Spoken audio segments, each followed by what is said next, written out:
पोखराको घुमाउने घर है हजुरहरू हेर्नु होला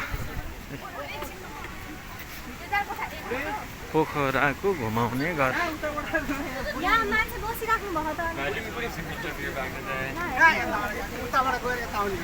ए उल्टो उताबाट चाहिँ यता आउने हो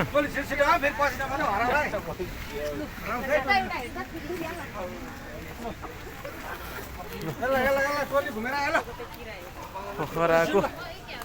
घुमाउने घरको भिडियो गर्दैछु हजुर